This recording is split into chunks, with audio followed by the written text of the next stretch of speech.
You don't appreciate being murdered? I like watching other people play Fallout because they do it so much better than I do it. So this is Fallout 4, but everything is a car. I don't know, is people car? Are me car? Are you car? The year is 2077, and the American government has just finished research on the forced evolution virus. This pathogen is single-handedly responsible for transforming people into Slavs. Shortly after, the world was plunged into nuclear winter. Coincidence? I think not. It was definitely a bad time to be alive, but our time— Wait. I didn't know that there were scientists that turned the people into those creatures. I thought that was the nuclear annihilation that turned those people into those creatures. Timeline is even worse, because in this world, the virus doesn't evolve things into super mutants, it evolves them into cars, meaning that every single household item is now a car. Grandma's radio? Car. Collection of coffee mugs? Car. Your infant son? It's too late for him, I'm afraid. Even the very bullets inside of your gun? Also cars. Simply put, 75% of the game assets have been replaced by cars. And I love how they picked that nice, sweet-ass blue car for this. It's a nice car. Society is not coping with it very well. These motor vehicles may seem innocuous, but they're actually ambush predators, and trust me, they will not hesitate to put you down. There's only one man who could hope to restore order to this world. Chad. His name is Chad. Of course, I'm talking about Igor Bogdanov, because today we'll be playing as one half of the titular twins in an attempt to establish a thriving— Wait, twins? Who are these? I've never heard of that person. utopia and put an end to Carmageddon once and for all. Can we single-handedly rebuild society, or will we fall victim to a cruel and unusual form of precipitation? There's only one way to find out, but first, a word from our sponsor, NordVPN. There's always NordVPN. I could have guessed. Would this be an Opera ad or a NordVPN ad? Situation. You're home alone browsing the internet, when suddenly a gang of cyber criminals break into your apartment and start harassing you. They're trying to steal your browser. When does that happen? When do cyber criminals break into your apartment? I've never been cyber bullied. Well, actually last night on YouTube stream, I got cyber bullied.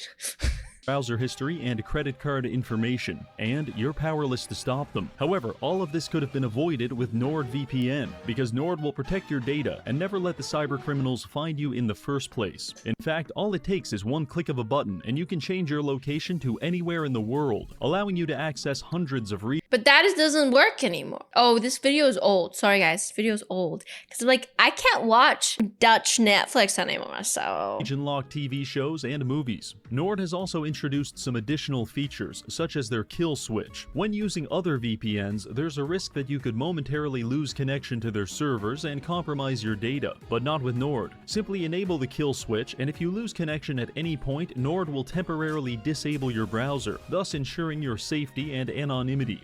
Sometimes I also think people who get VPNs, like, what are you doing that you need to be hidden? What are you doing? Like, other than that, they also offer Threat Protection Pro to shield you from online malware, such as the 800 terabyte zip bomb full of Bonzi Buddy that just don't click and download weird links, chat. I am actively sending to your Gmail. So what are you waiting for? Go to nordvpn.com/ReggieGames to try Nord. For a limited time, they'll even give you 4 extra months of protection and a Saley eSIM with up to 20 gigabytes. This will help you stay connected to the internet at home or abroad through affordable data packages, thus allowing you to avoid expensive roaming charges.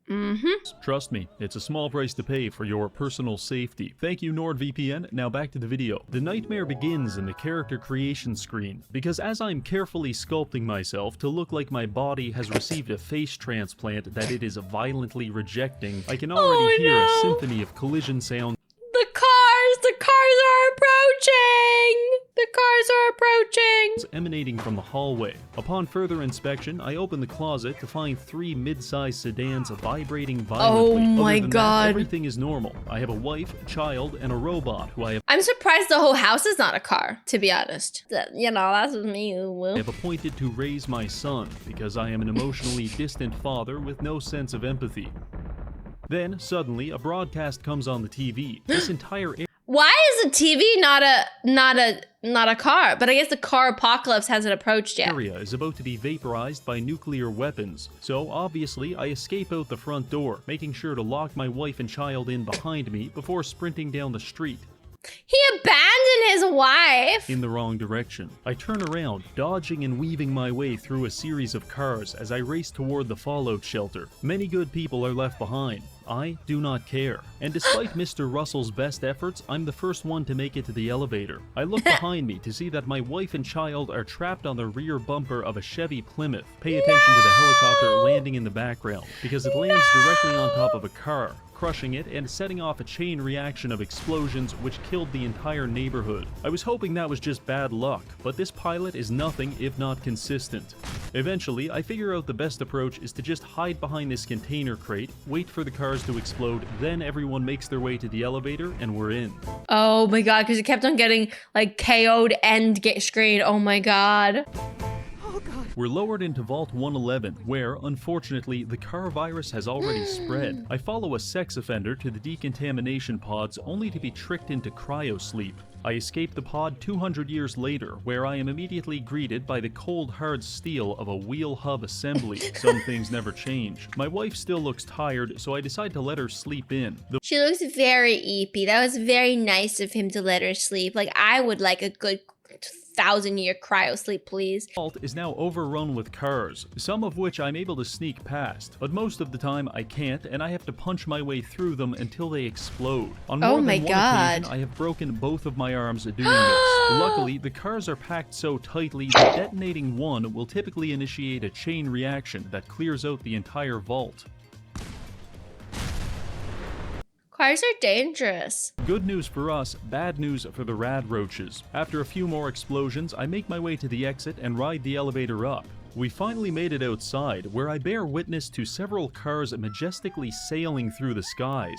My neighborhood has been hit hard by the car virus, but this is nothing. Over the horizon, I see the Red Rocket truck stop spewing cars into the atmosphere like some kind of volcano. You may look at this and think, what's the big deal, Reggie? It's just some cars. Well, I'll tell you, not only do I have to contend with the ever-present danger of a car falling from the heavens and pulverizing me, but thanks to a bug in the game, if I brush up against a car in the wrong way, there's about a 50% chance it'll just kill me. This happened about a dozen times. Wait, there's a bug in Fallout 4 that if you accidentally brush the car the wrong way, you just instantly die?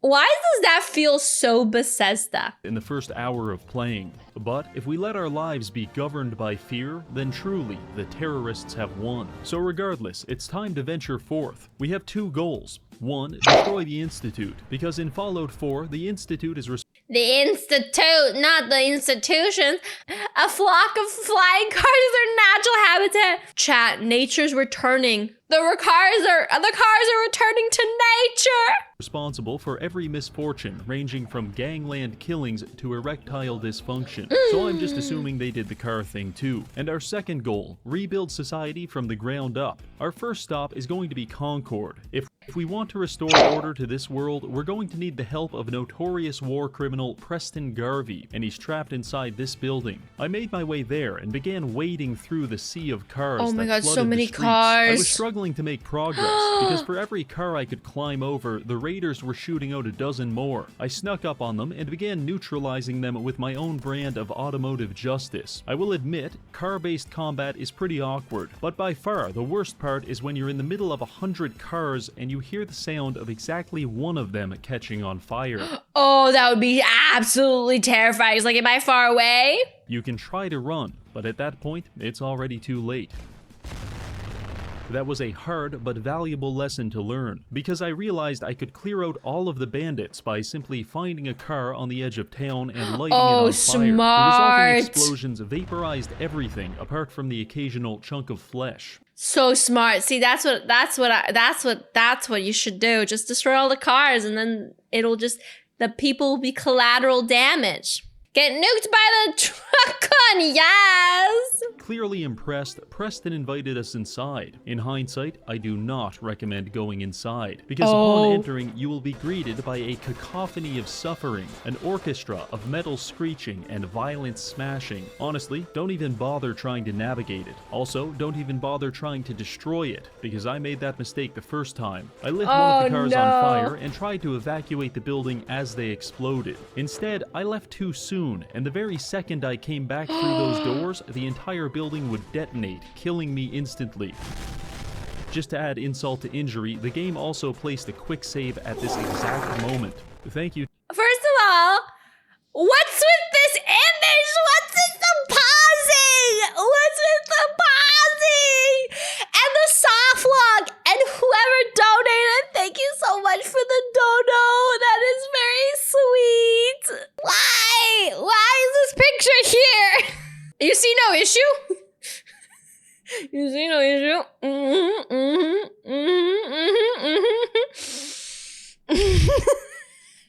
That would be a horrible way to get soft locked. Todd, that was lovely. This left me with no other choice. I'm going to have to construct a bridge made entirely out of cars that span from the top floor of this building all the way across to the museum's rooftop access. So Smart. I prepared some rough sketches and got to work. I started by sprinting my way up the apartment building, but unfortunately the cars ambushed me on the staircase. After dealing with that, I climbed onto the roof and began the construction process. Making a giant pile of cars might seem simple enough. This would be really scary because if you throw the car a little bit too hard, it would explode the whole entire set of cars and you'd have to start over. And if you're lucky, you wouldn't die. But there's a few things I need to warn you about. First, you may feel tempted to use the shotgun because it fires 9 cars at a time. However, the collision damage from 9 high-velocity sedans will cause a grease fire, at which point I highly recommend running as far away as possible. Just kidding, it won't make a difference anyway. Second tip, this isn't actually a bridge. It's much closer to the ball pit at McDonald's, because if you're not careful when jumping, you'll slide right through the cracks and be forever entombed in your own personal sarcophagus, at which point there's only one way out, and it's not in one piece. Other than that, it really just comes down to luck. In my case, it took about 30 minutes and 30 minutes! 97 cars for me to finally make it across. Several days later, I found out you can actually just jump to the roof from this nearby church. It was a bad day in the Reginald household when I came to that realization. Anyway, I entered the third floor of the museum, only to realize that the cars were literally stacked up to the ceiling. I somehow managed to navigate this automotive hellscape and make it to Preston, but he refused to open the door until I had personally killed all of the bandits. What a dick. My plan for killing them was to get in this suit of power armor, find a relatively safe corner, and then light a car on fire and pray for survival. Much to my surprise, this actually worked. Oh, let's go! I tried to find the remaining enemies, but they sent me flying through the very map itself. When I came back to finish them off, I realized they had crushed themselves to death with their own cars. Oh, Amateurs. nice! With that taken care of, Preston finally let me inside and began speaking with me as if he wasn't currently lodged atop a filing cabinet. He proceeded How did he end up on the filing cabinet? to espouse some very racially charged rhetoric about Rhodesians. Fried chicken! I told him that was wildly inappropriate, and we agreed to discuss it later. In the meantime, I have to go outside and kill Fallout 4, well, no, it's just Fallout 4. Fallout glitches everything. Bethesda is glitchy, that's the truth. more criminals. My only advice for this section is don't get cocky just because you're in power armor, because those raiders will absolutely laser you, and I cannot express how jarring it is to get hit by a car, fly through the air for 30 seconds, wake up in a different time zone, and then get hit again. Also, that bridge we made, I recommend using that to your advantage. And finally, don't stand too close to Preston. Once I was done committing vehicular manslaughter, I spoke This is so goofy. This is so ridiculous. with Preston, and he agreed to meet me at Sanctuary so we could begin building a prosperous settlement, and by the looks of it, we've got our work cut out for us. Our first order of business is ignoring the cars that are actively phasing through the walls and trying to consume Mama Murphy, because what's more important is liberating at least 5 settlements. So if you destroy the cars that's near Mama Murphy would die forever. How do you get rid of a car that you cannot explode? And creating supply routes between them to establish a functional support network of civilizations. And once that's done, then we can find and kill the Institute. Our first settlement will be Ten Pines Bluff. I made my way there, where I encountered a woman who was almost certainly experiencing methamphetamine withdrawal. She does look like she's a little bit of a junkie. Which is fine, but I just don't trust the way she's shaking that double-barrel shotgun like an unwanted baby. Anyway, she wants us to go to Lexington and kill the raiders in this car factory. This would normally take about 10 minutes, but I got a little sidetracked. It went like this: wander through the wasteland aimlessly, get stuck in some kind of quicksand, find the site of a crashed airplane, kill the survivors, accidentally stumble upon General Atomics. I cannot resist the call to the void. Die several times in a sea of cars before finally making it inside the bowling alley.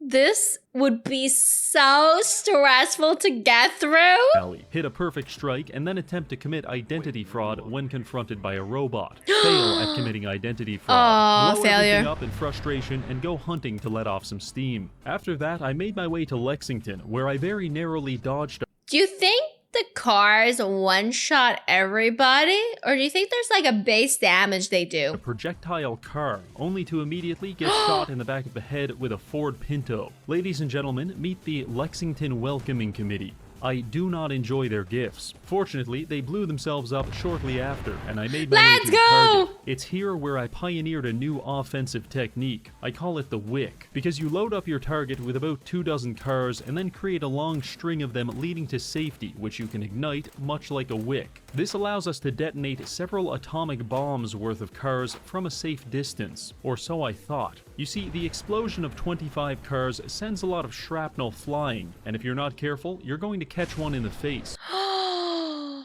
don't know if I would enjoy this kind of run or if I would despise this kind of run. So I tried again, this time hiding behind a tree. And I feel like you still need a got lot of absolutely patience. Annihilated. Eventually, I did get inside, and after greeting the receptionist, I was left with an entire factory. This seems way more deadly than the one we watched previously where everything was like a mini bomb. You know, every bullet was like a little baby bomb. What was it called? Every bullet was... Everything is nukes? Yeah, okay, nukes. Factory packed full of cars. So I lit one on fire, hid in the corner, and started pissing all over myself. I love how the frame rate just dies. One gigantic explosion later, and I got a notification telling me every raider in the factory was now dead. Oh, Simply yay! Amazing. All that's left to do now was escape. In hindsight, I do not recommend escaping through the roof, unless you know how to land a triple cartwheel from 60 feet in the air, because I don't. With all of that done, I went back to my favorite drug addict, told her the good news, and she agreed to join our faction. To congratulate us on the success, Preston decided to give me a flare gun, which I can shoot into the sky to call for reinforcements. Thanks, Preston. I love it. On to the next settlement. Is this more cars? Starlight Drive-In. On my way there, I stopped by Trudy's diner and tried to intimidate the bandits into leaving her alone, and I failed. But similarly, Wolfgang failed to survive the resulting nuclear blast, and after that, I found Simone engaged in a life-or-death battle against Trash Can Carla, a duel which they both lost. I love how, I wonder how you would get a name like Trash Can Carla. Do you think Trash Can Carla was just like hanging out and vibing in trash cans, just peeking her head out, being like, is this me living my trashy life? Lost.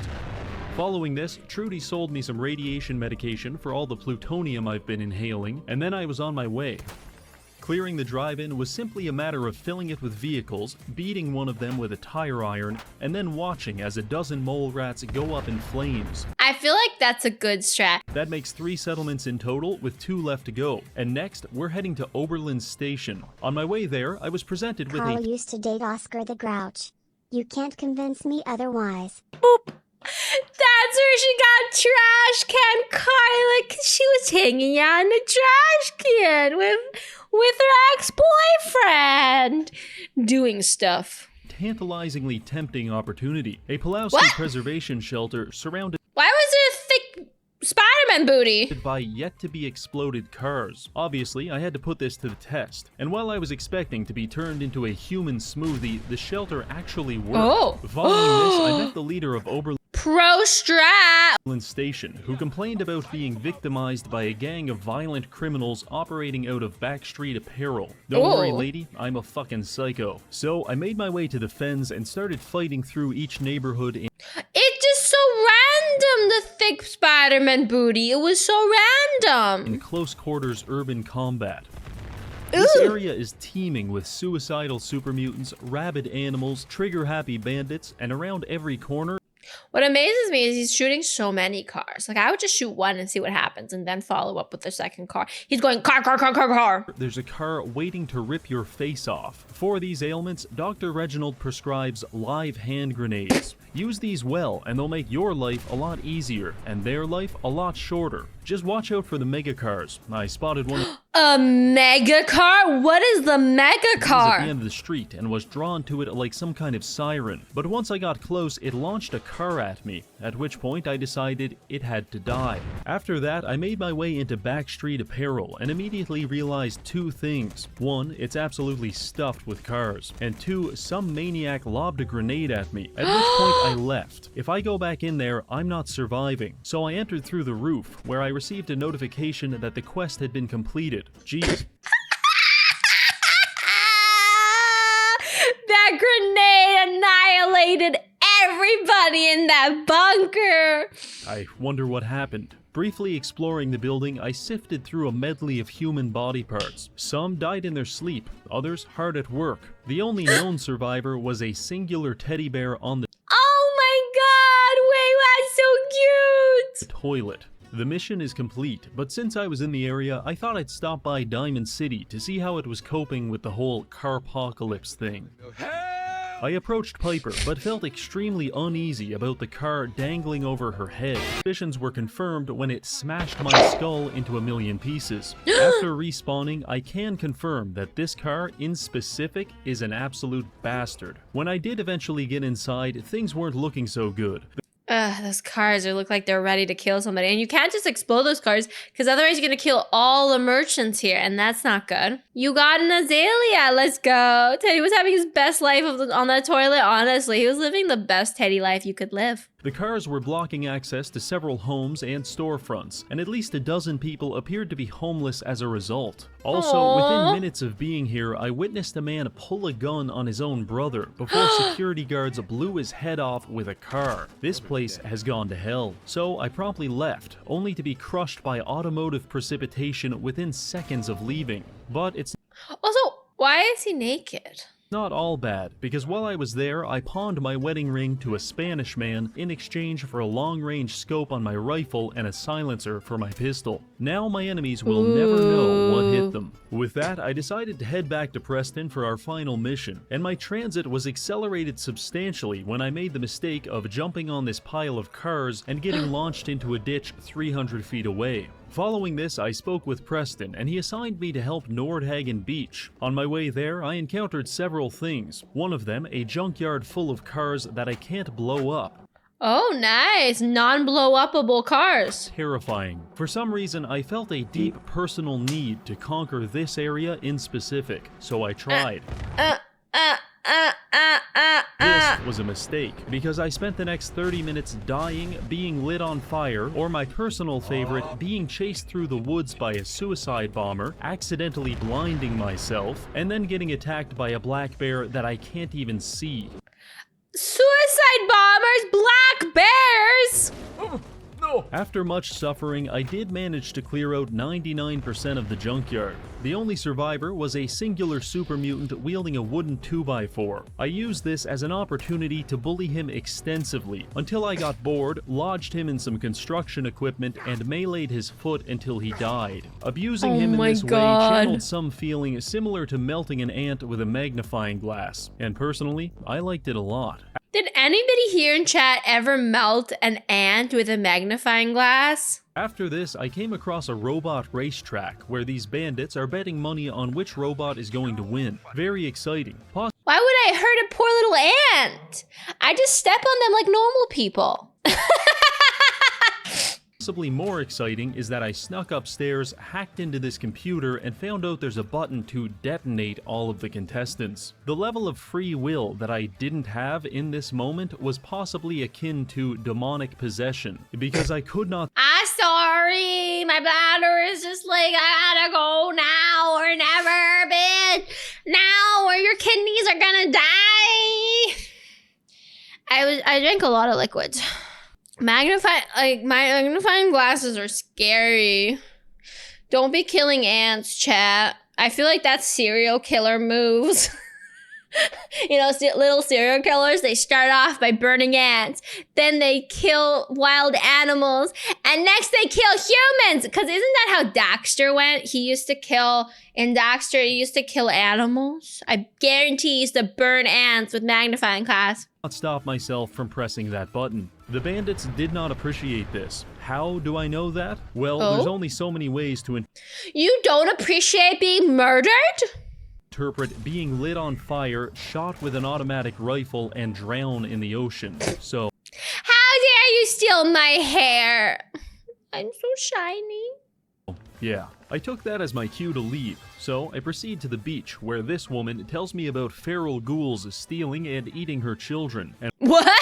And while I respect the hustle, I need to put them down. Arriving at the ghouls' hideout, I go inside, and what do you know? It's full of cars. So full, in fact, that I can't even stand at the front door without the cars crushing every bone in my body. The desperation I felt in this moment drove me to pioneer a new car-clearing technique. I lit a car on fire and counted how long it took to explode. Then, using that information, I went inside, ignited a car, Smart.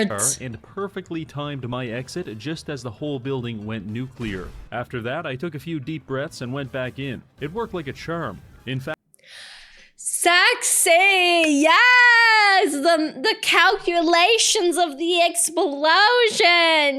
not only is the quest complete, but it's literally raining body parts inside. With that finished, we've got 5 settlements under our control, and Preston wants us to go reclaim the Minutemen Castle and declare that our capital city. So I began making my way there, and a few things happened along the way. For example, I encountered a demented man eating imaginary noodles out of an empty bowl. I briefly considered I feel bad for him. He's living his best life eating those imaginary noodles. Look at that, those eyes. He's giving those eyes at the noodles. He's just like, I love you, nudes. euthanizing him on the spot, but I decided to speak with him first. This was when I realized just how bad his mental disorder was, because he's from Boston. But no, that means you're smart, super smart. He's trying to sell me a credit card and won't take no for an answer. After I call him a con artist, he drops the hard R on me. Well, Parker Quinn, I might, but at least I'm not enough to eat ramen noodles in the middle of 4 flaming cars. After they exploded, I searched his body. This chaotic lunatic didn't even have a credit card in the first place. Also, how can you use a credit card in the post-apocalyptic world? What credit? What credit? Who's gonna be like, yeah, I'll give you money? After that, I met up with the Minutemen outside the castle, where we were immediately beset by Mirelurks. It was at this moment I learned that AI are not to be trusted with automatic rifles, because they'll either crush themselves in a vehicular avalanche, or accidentally shoot you into the nearest brick wall.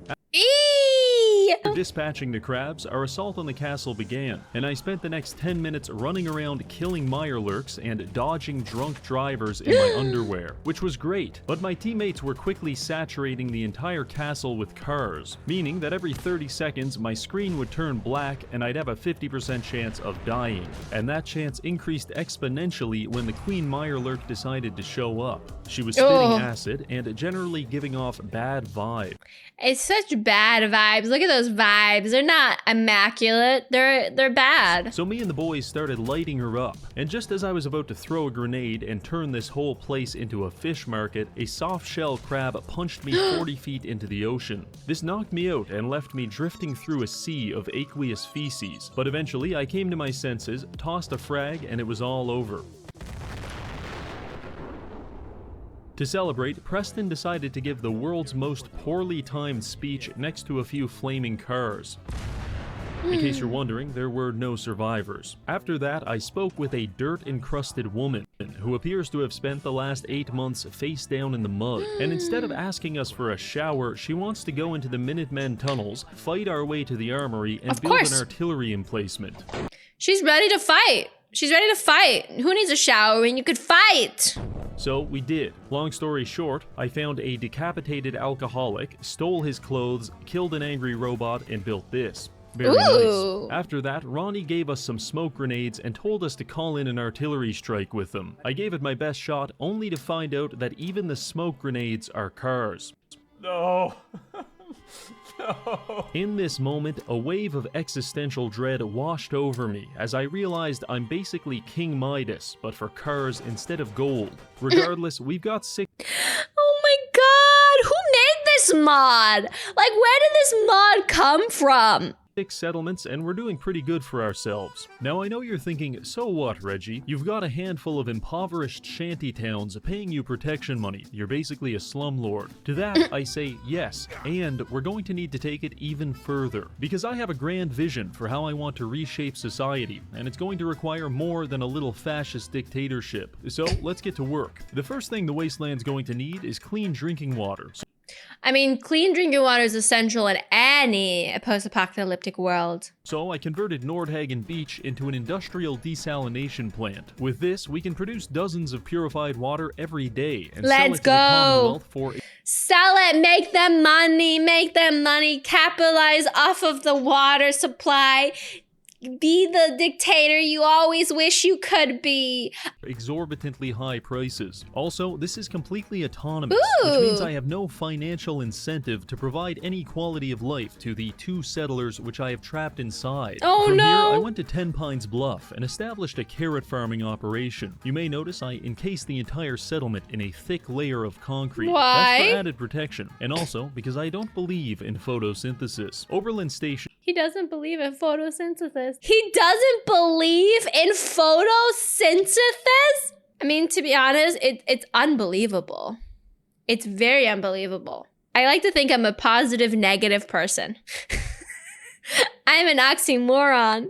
Let's get back to the video. The video is not even halfway. This is a long video, but I'm enjoying this. This is so much fun. It's like I get to see somebody play Fallout that actually like really likes Fallout. And it's great. It's fantastic. Is another one of my carrot farms. However, I ran out of concrete, so the life cycle of these settlers is pulling carrots out of the ground until a raider shows up and blows their head off. Meanwhile, I converted the Starlight You know, carrot farming sounds fun. I do like a good fresh carrot. Drive-in into a Brahmin ranch. By placing several large cages, we can catch Brahmin and then use their feces as fertilizer for the other farms. We can also use I was gonna be like, are we eating the mutated cow? I don't know if I want to eat the mutated cow. A similar technique to capture humans. By labeling our cages with free chems, we can compel raiders to wander inside, at which point they become our hostages. The remarkable efficacy of this tactic leads me to believe raiders possess the approximate intelligence of a lobster. Finally, Sanctuary was converted into a penal colony to punish settlers that didn't meet that he knew he f***ed up. their productivity quotas. All of the inhabitants were forced to sleep in an unlit metal warehouse. Oh my god! Only be opened from the outside. Oh my god, this is peak capitalism. That if I forgot about them for a few days, they'd have to start harvesting each other's body hair. What? For nutrition. On the occasion. Does body hair have nutrition? Occasion where I would show up and let them out, they'd be assigned to one of many workstations. For example. Oh my god, it's the guy! It's the guy in the Olympics! Preston and Mama Murphy were usually working the wheat fields. Doesn't sound too bad, until you realize I'm pelting them with automated paintball guns for the entirety of their 18 Why are you paintballing them? hour shift. While the paintball fields aren't great, things could be much, much worse. Because you could be stuck in the pillory, where I use a softball pitching machine to lob empty beer bottles at you until the sun goes down. Why? Why? This burns through a lot of bottles, so I typically spend my entire day here drinking whiskey and pissing myself. In my drunken stupor, I also experimented with the idea of a gladiatorial arena, where settlers could fight to the death for my amusement. It didn't take long for me to realize why this was a bad idea. For lesser offenses, I also have a humiliation station, where I strip you down to your underwear and fire all of your personal belongings out of a comically large mortar. For everyone else, there are Guys, would you work here, and how much money would they make? Would you have to be paid to work here? Yeah, don't eat here. It's not nutrition. It's not nutritious. Eat the skin instead. Assigned to stationary bicycles that Oh, provide nice. power to the entire settlement. Look, we got a gym. Also, I can literally program the bikes to shock their testicles if the settler isn't pedaling fast enough. And yes, this can kill them.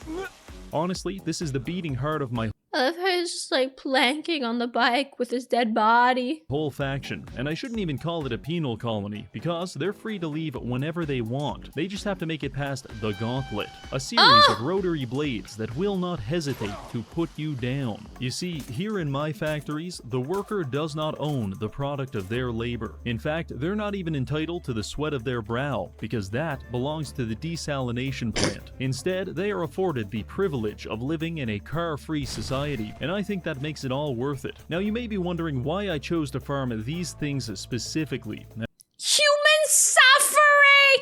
And I'll tell you, it's because at the castle, I have created the largest macaroni and cheese factory in the entire world. A title which is substantially easier to hold in the post-apocalypse. By using the carrots, wheat, and purified water from my settlements, in addition to plastic waste that I've pulled out of the harbor, I've been able to build and operate 8 full-time food processors. Is the cheese made out of carrots? Is it carrot cheese? Which are churning out Blamco mac and cheese around the clock. Now come here, I want to play a little game with you. When you look at this fully automated factory equipped with vacuum I didn't know you could make a factory in Fallout. Is this satisfactory? hoppers, logic circuits, and a laser tripwire sorting system, all powered by a fusion reactor, which of these things do you think I had to get from a mod? Well, I'll tell you, it was the goddamn upward conveyor belt. Oh, but that upward conveyor belt is so sexy. That's right, Todd sold us a factory building DLC without any upward conveyor belts, which is made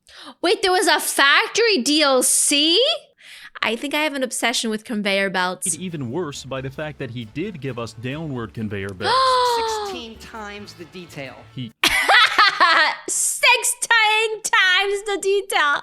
can't keep getting away with this. Anyway, according to my calculations, I have no idea how much macaroni and cheese I'm making, but my best approximation is about 69,120 boxes every single day. I can then take this abundance of delicious and non-perishable food and distribute it to Yeah, I don't want to actually work in a factory. I don't actually want to have a factory, but I want a virtual video game factory. the Commonwealth, raising thousands out of famine and ending countless food-related conflicts. Or at least, that's what you'd believe if you were a federal agent. Because the reality of the situation is this whole thing is just one big cover story. Of course it is. It's a front. It's a front. It's a front for the mafia.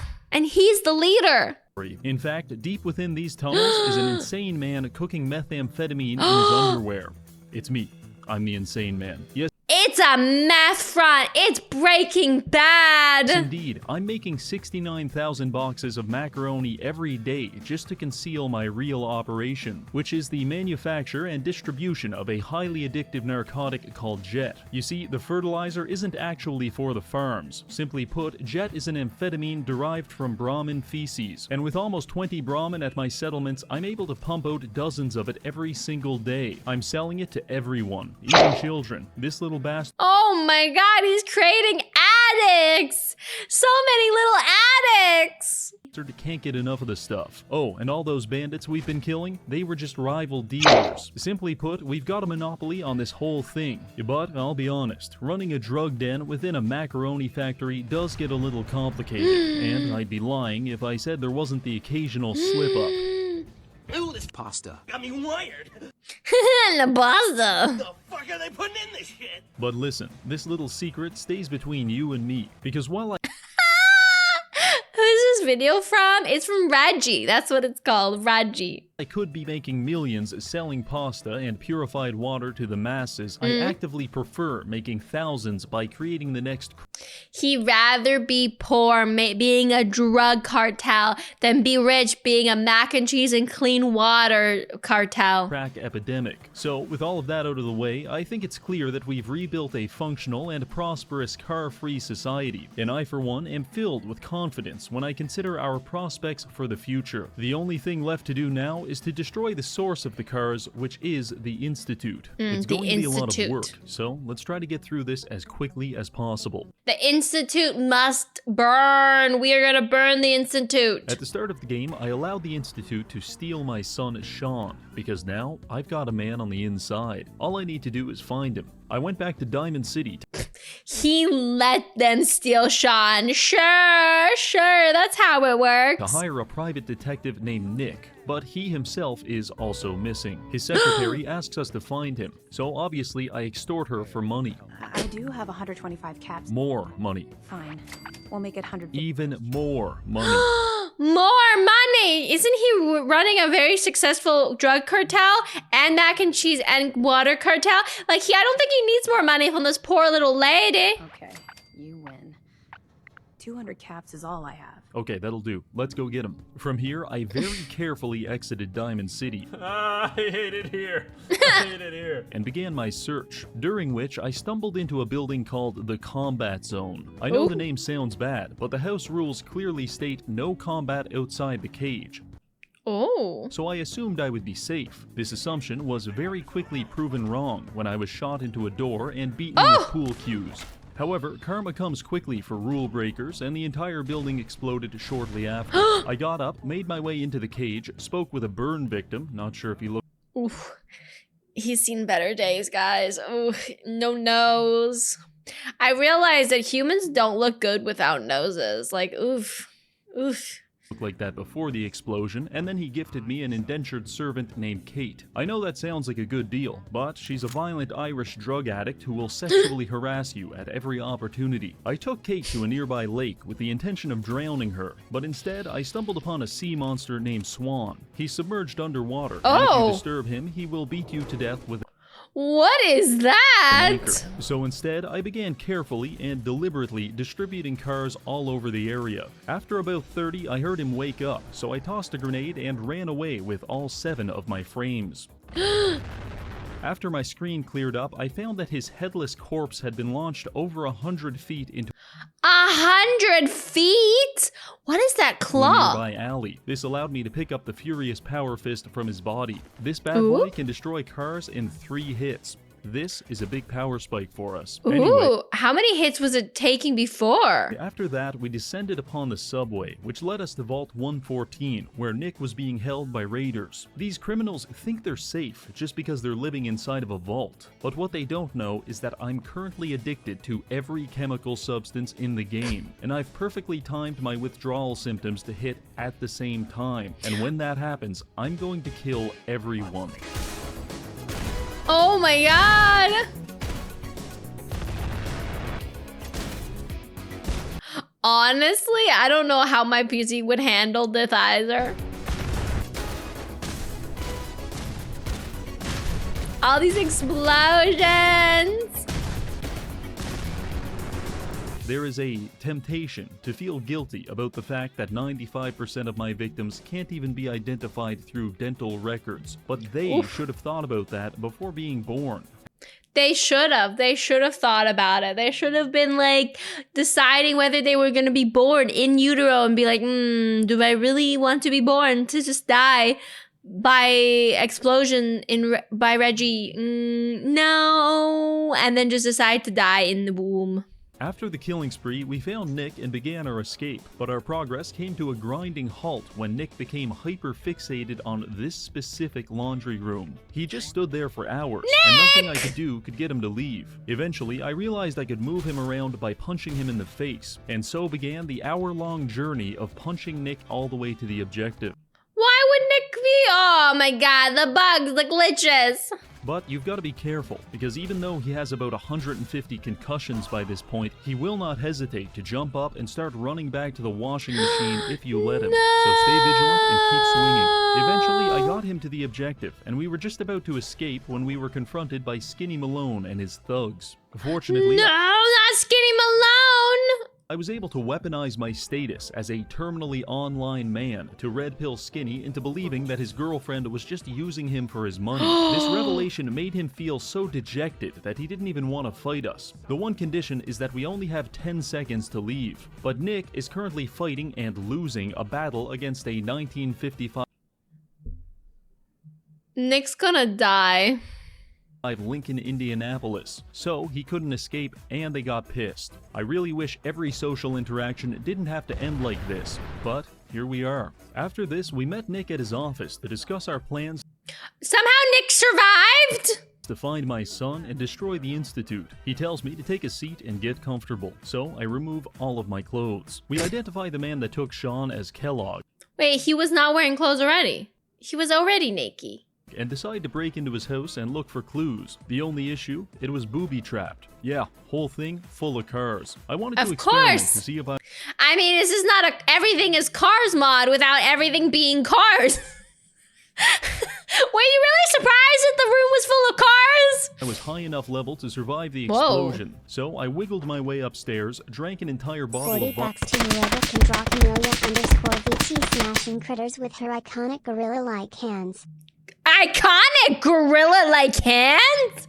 I don't have gorilla hands. What are you talking about? I have teeny tiny, cute little tiny gremlin hands. Little gremlin hands. What are you talking about, Imp? But thank you for the 100 biddles. What are you talking about? Don't be weird. Vodka, lit a car on fire, and waited to face my destiny.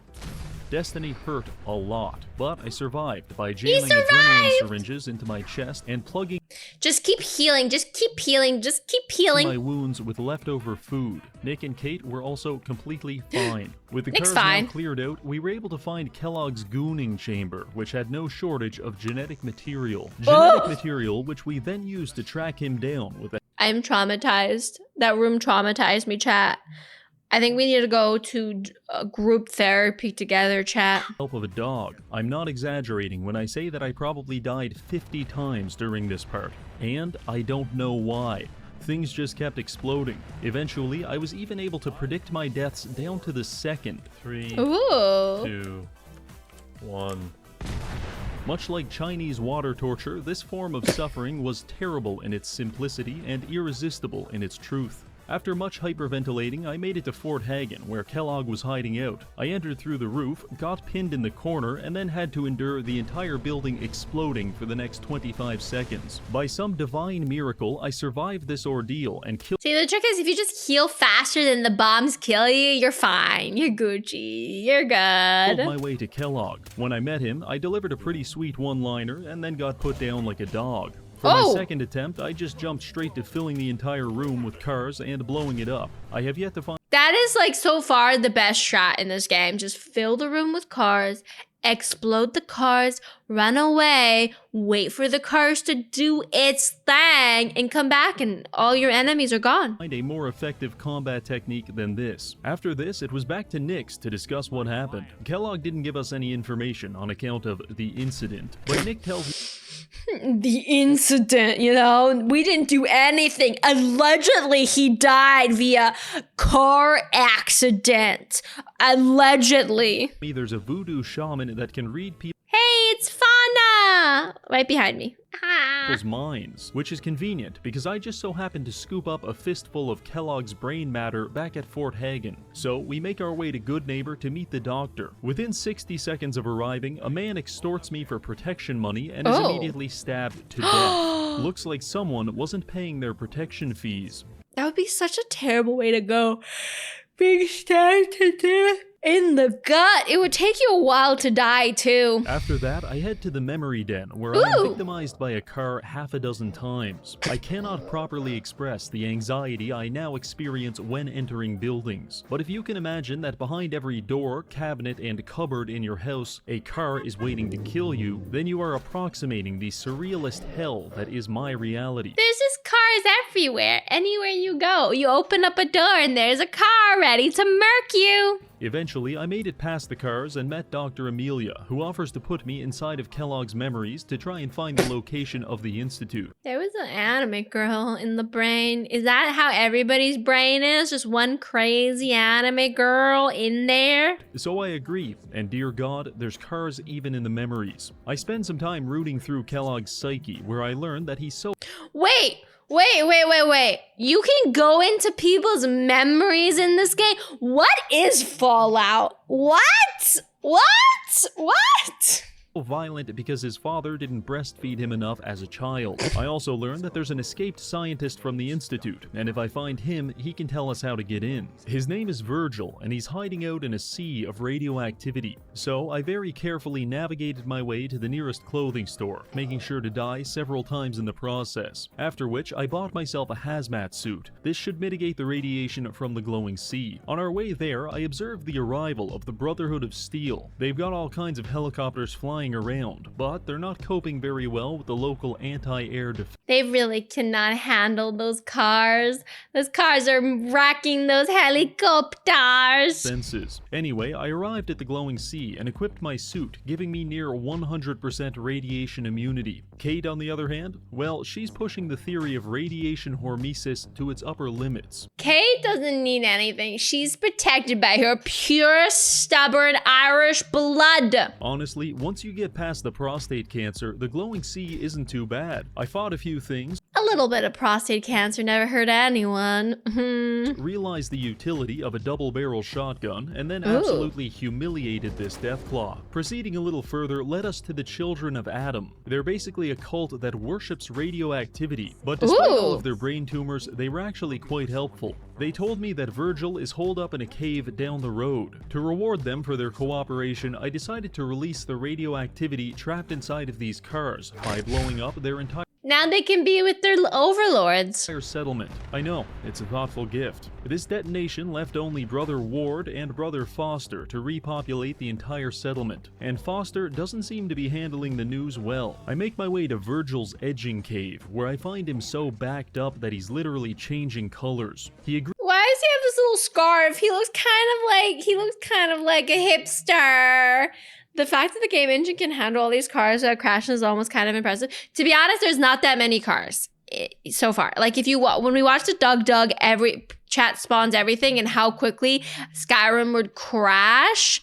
It's just, cars are very like low effort to have, right? The explosions, on the other hand, have probably almost crashed the game multiple times.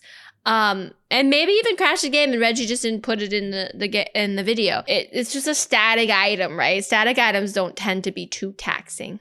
Yeah, it's not like the cheese wheels. Agrees to help us, but says the only way to get into the Institute is by teleporter, and we're going to need a transmitter chip from There's a teleporter in Fallout. What is Fallout? What is this game? inside a courser's skull to design one. Luckily, I knew exactly where to find this, so I made my way to Green Tech Genetics, a building which could not for the life of it stop exploding. After I waited that out, I shotgunned my way through a couple of gunners and arrived at the courser just in time to witness him execute a man at point-blank range with a Ford Ranchero. So I made my way up there and introduced myself. In this world where cars are everything, using the fist is a smart idea, because that's like you can easily punch somebody to death without having to worry about the car hurting you. You here for the scent? Fuck you. The courser turned invisible, as if any part of my plan actually involved being able to see him.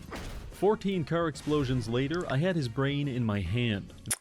That's the way. Good old technique. The only people that are capable of decoding this brain chip are the Railroad, a highly secretive society of anti-institute resistance fighters. So clandestine is their operation that the only way to find them is following a bright red line on the ground for 10 minutes and then entering Railroad as the password to their base. Holy shit. Anyway, I met with the Railroad and started lying to them immediately, because why else would I be playing a charisma build? They agreed to help and introduced me to a clearly neurodivergent man who Is that an insult or a compliment?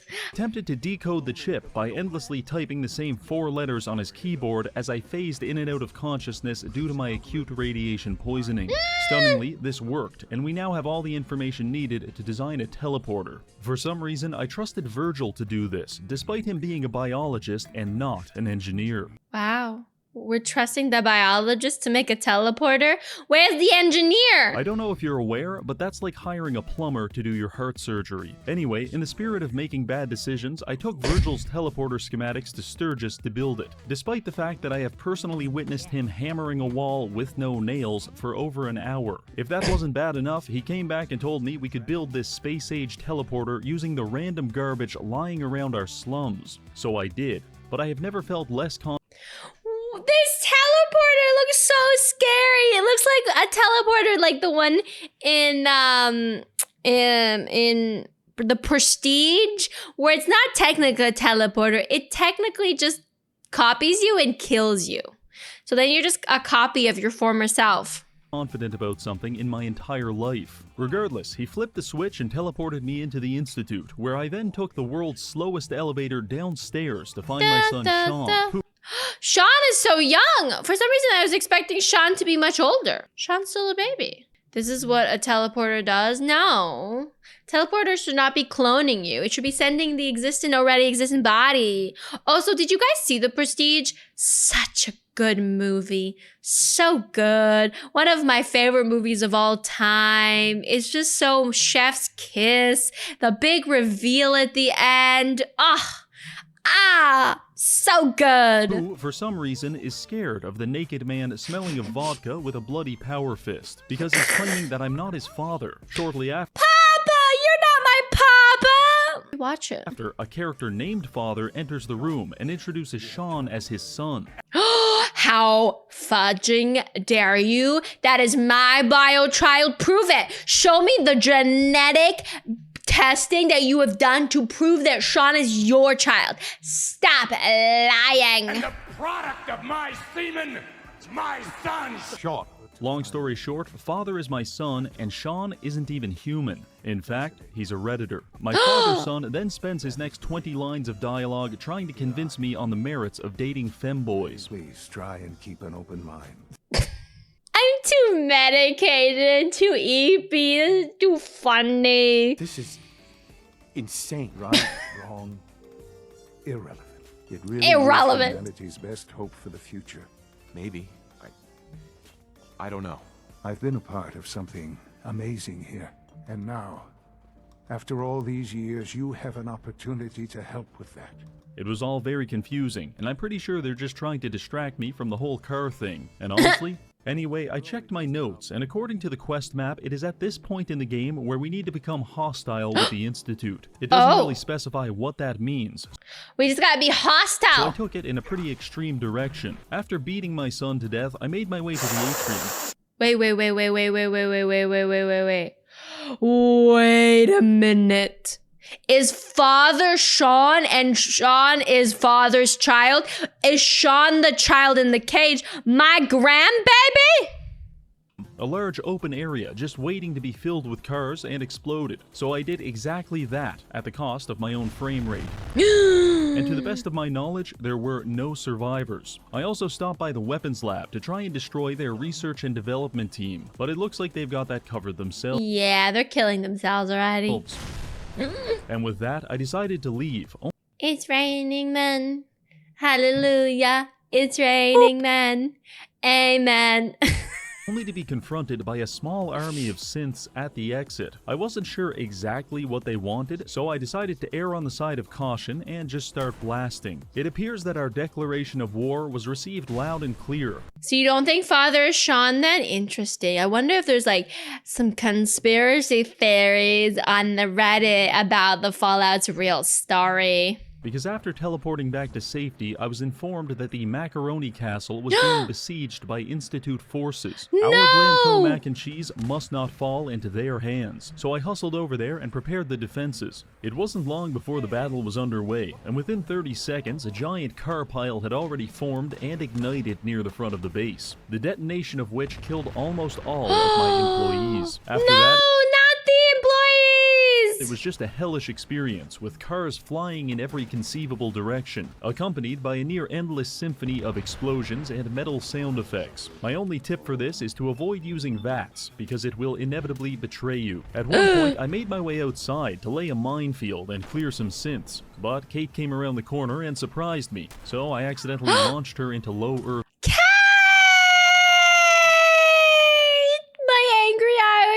lover. orbit. Never saw her again after that. 20 minutes and countless explosions later, we had finally defeated the Institute army, but the damage they inflicted was devastating. For example, there were carrots everywhere, and more than a few body parts had made their way onto the conveyor belts. This was indeed a dark day at Blanco Mac and Cheese LLC. I knew retaliation was necessary. We need to send a message to the Institute, and it has to be written in synthetic blood. Unfortunately, Preston says we don't have enough people to launch an attack, so I decided to capture Vault 88 to recruit more soldiers. It was controlled by a gang of raiders, but in possibly my most stylish move to date, I killed all of them while cartwheeling over their exploding corpses in the canyon below. Why is the crotch so noticeable in those underwear? This miraculous form of homicide had people lined up around the block wanting to join my army. So what's the plan? Well, apparently people are just willing, in the apocalypse, they're willing to join the army of death and mayhem. Sturgis just casually mentions that he knows a sewer drainage pipe which we can use to infiltrate the Institute. So you're telling me that I waded through a radioactive sea, killed hundreds of people, built an entire teleporter out of spare cutlery and condom wrappers, and even spoke to a woman, when instead I could have just crawled through 1,200 yards of feces? Thanks a lot, Virgil. So I put on my hazmat suit and made my way to the sewer pipe. The Institute did attempt to block it with a car, as if I'm not some kind of expert at destroying them by this point. After battling my way past... You'd think after playing it for how many hours he played this game, you would be very good at figuring out ways to destroy cars. As a bunch of guards, I'm back inside, and I hack into their computer, briefly play Galactic Control, accidentally shoot down a commercial airliner, and then teleport everyone to my coordinates. The plan is to fight our way to the reactor and place a bomb on it, which will cause this entire place to go up in flames. It's gonna burn. Everything's gonna burn. Pretty good idea, actually, but I'm not exactly filled with confidence when I look at my reinforcements. Before the fighting began, Preston asked me to give the Institute citizens a chance to evacuate, because apparently... We're not here to commit mass murder. But all I heard was... commit mass murder. So... We're here to commit mass murder. Yes, exactly. I put on my finest genocide tuxedo and we got to work. Before long, my team had made their way to the bioscience department, where I tactically neutralized several highly dangerous scientists. We were briefly attacked by gorillas, very briefly, before making our way into the main chamber. At this point, things got really messy really fast, and it's all kind of a blur, but I'm pretty sure I punched someone's arm off. After several extinction-level explosions, I disabled the security lockdown and accessed the reactor room. There, I carefully planted the bomb, while almost certainly developing cancer. It's now time for us to make our escape, but on the way out, I'm approached by Fake Sean. Fake Sean! Who all of a sudden wants to be my son just to avoid dying in a nuclear explosion. You can't just leave me here. What are you talking about, Fake Sean? I already killed real Sean, aka Father. I don't want to die. Well, you don't want to die, wow. Too bad, kid. I don't date gold diggers. That's not happening. So we teleported out and I pressed the biggest and reddest button of them all, instantly vaporizing the Institute and destroying the source of the cars once and for all. It's finally over. Oh, and Preston did have a mental breakdown because I didn't evacuate the civilians, but he'll Oh, yeah, yeah. I probably wouldn't have punched a civilian in the heart. Get over it. With the Institute destroyed and my colonies prospering, it's safe to say we've been very successful, and I believe success is something that's meant to be shared. Personally, I can't think of anyone more deserving than the fine people at Diamond City. They've helped me on numerous occasions, which is why I've decided to donate to them 100,000 boxes of Blamco mac Wow, that's so nice of him. and cheese. It is my hope that this will be received as a sign of goodwill that might bring our factions closer together. The only problem is that my factory doesn't process things while I'm away. Thanks a lot, Todd. So I went back to the castle, sat down in my finest chair, and left my PC running for the next 36 hours. He just let his PC run so we could give them the food. By the time I returned, I had become a pasta god, and it is now time to reward my subjects.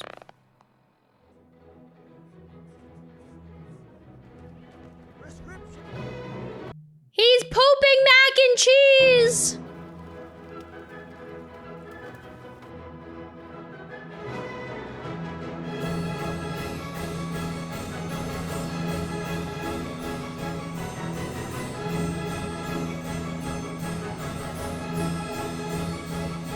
Sploosh.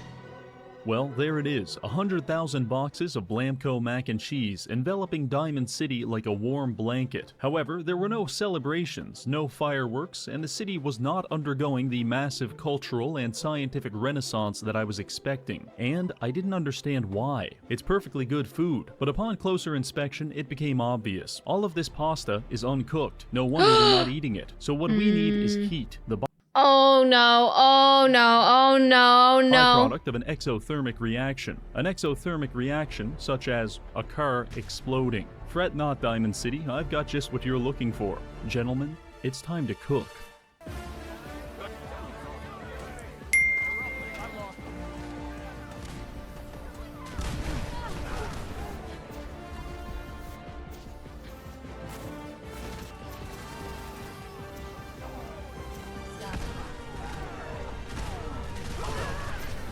This is my city.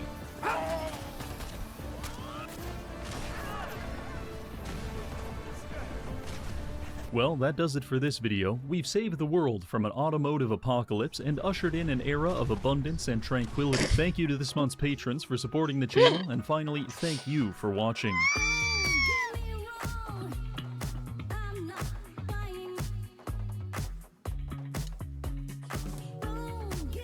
I really hope they like their mac and cheese.